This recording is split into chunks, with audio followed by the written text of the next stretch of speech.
Bonsoir Victor. Bonsoir Hello. On t'a découvert dans la comédie musicale Résiste, mise en scène par Ladislas Chola, où tu interprétais le rôle de Mathis, un jeune pianiste au passé obscur. Donc j'ai pris le programme. Ça me fait beaucoup rire ça.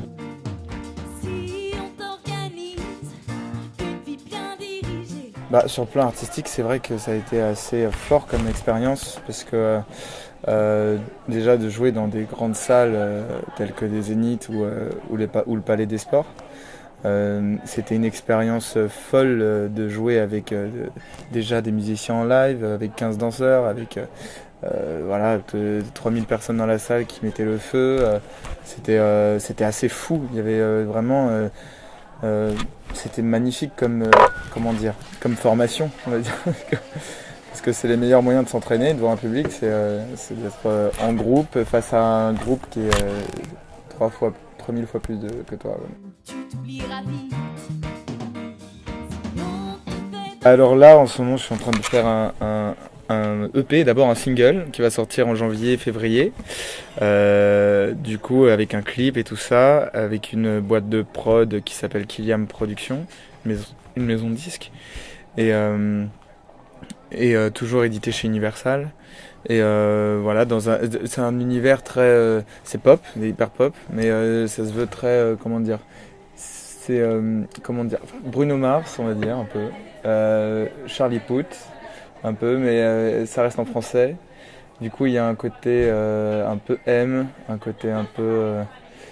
c'est très French Touch aussi, donc il y a vachement de R, de Phoenix, de Daft Punk.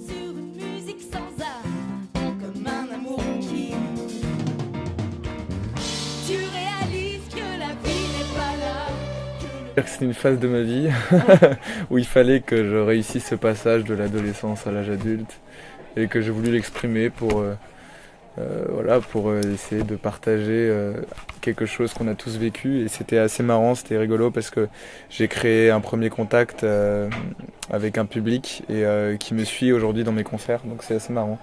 Du coup, il y avait quelques chansons que je chantais dans ce spectacle que je chante encore aujourd'hui dans mes concerts, donc ils les connaissent par cœur, donc ça fait plaisir.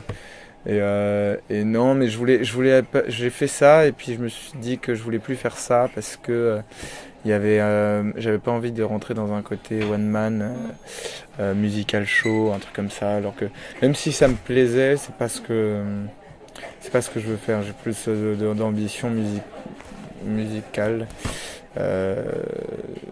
que ça. Donc je pense qu'on est un petit peu limité si on est casé là-dedans. Et ça me plaît pas forcément ça. Je préfère être comédien, je suis comédien un peu à côté aussi, exprimer d'autres choses, d'autres émotions à travers la caméra plutôt que de me donner en spectacle, en mode oui, humour, en mode de point virgule quoi.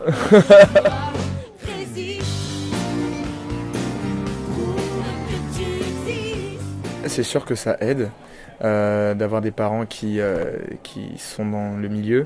Dans le sens où, pas par piston, non, mais parce que dans le sens de le fait d'accepter que son enfant fasse un métier artistique, parce que on m'a mis au piano à l'âge de 4 ans, parce que mon oncle était auteur-compositeur, il joue du piano et tout ça, et en fait à partir de mes 9 ans je suis rentré au conservatoire, j'ai fait tout un cursus, mes 12 ans j'ai su que je voulais faire ça de ma vie, et j'ai toujours été poussé dans ma famille. Alors que je sais que dans d'autres familles, j'ai un exemple de mon ancien meilleur ami, on se parle plus trop aujourd'hui, hélas, alors qu'on s'adore je pense, mais en gros c'est sa famille qui le poussait pas trop alors qu'il avait énormément de talent, et du coup je sais à quel point c'est compliqué, et là pour le coup j'ai énormément de chance, évidemment ça aide, mais j'ai jamais voulu faire comme mes parents comédiens. C'est-à-dire que je fais ça, c'est pour le plaisir que je le fais, mais je mets aucune énergie là-dedans, je dois l'avouer. Je suis vachement plus dans la musique et c'est ce qui me parle plus, et c'est ce qui me fait vivre, ce qui me fait respirer, je pense à ça toute la journée. Et la première c'était assez impressionnant, surtout la couturière où c'était la première fois que tu joues devant un public, et ils étaient pas 3000 parce que c'était que des amis, on était 1000, mais ils étaient tellement fous vu que c'était des amis qu'on a l'impression qu'ils étaient 20 000.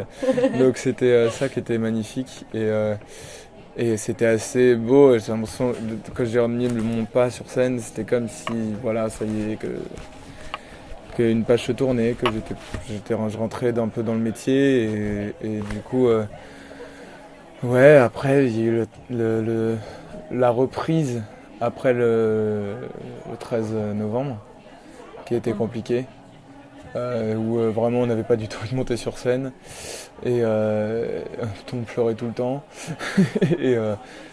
et à chaque chanson tous les mots résonnaient différemment et les gens ils criaient pas de la même manière, c'était plus un cri de libération et c'était assez hallucinant comment les paroles de Michel Berger résonnaient autrement, comment elle parlait aux gens en fait et que elles étaient encore plus intemporelles à ce moment-là. Donc ouais, c'est les deux moments qui m'ont un peu le plus marqué. Mais j'en ai tellement, Oui, c'est tellement compliqué de choisir.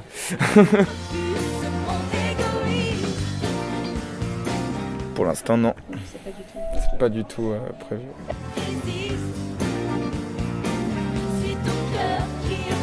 Peut-être bientôt, peut-être dans 1 an, peut-être dans 2 ans, peut-être dans 10 ans, qui sait. Qui sait ce que l'avenir nous prévoit. C'est ça qui est beau dans la musique aussi, c'est qu'on sait jamais où est-ce qu'elle t'emmène.